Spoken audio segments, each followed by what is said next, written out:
วัสดีตอนเช้ามืดค่ะ จะ6 โมงแล้ว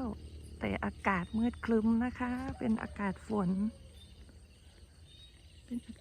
นะคะ ตอนนี้เราอยู่ที่หน้างานนะคะ หน้างาน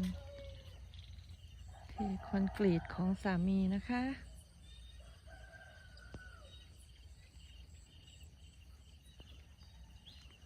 ถนนคอนกรีตเทเสร็จเมื่อวานนี้แล้ว สามีก็มาดูงาน รอบข้างจะเป็นป่าอ้อยนะคะ ป่าอ้อยทั้งสองข้างทางเลย ไม่น่าเชื่อว่าจะ6 โมงแล้ว อากาศยังมืดอยู่เลยนะคะ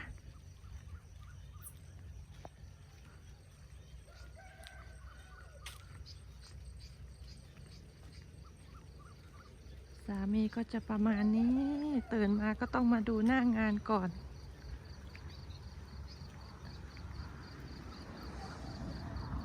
เทคอนกรีตหน้าฝน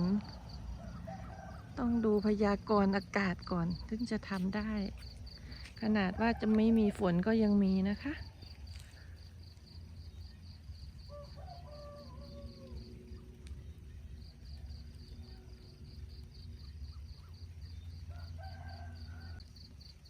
เป็นคอนกรีตเสริมเหล็กนะคะ ถนนเส้นใหม่ของ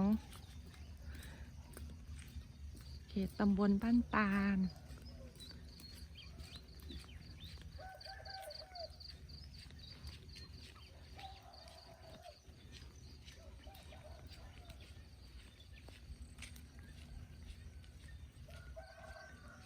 ฝนตกปล่อยๆนะคะวันนี้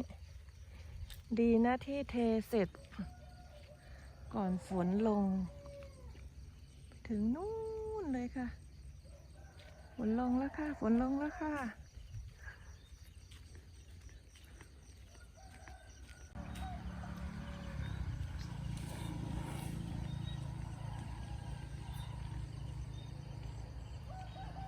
เสียงไก่ขัน ฝนลงไปปล่อยนะคะ เสียงฟ้าร้องด้วย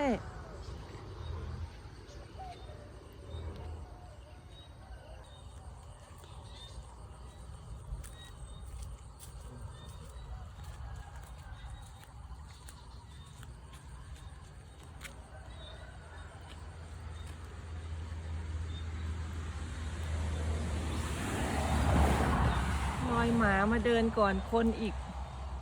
ประทับรอยเท้าไว้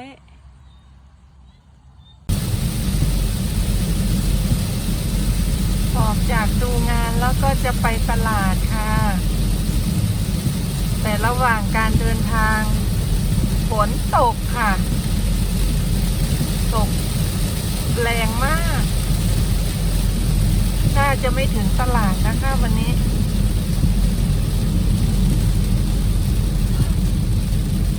ที่แรกก็ตกปล่อยๆพอมาใกล้จะถึงตลาดฝนแรง เดี๋ยวเราไปดูกันว่าจะได้ไปตลาดไหม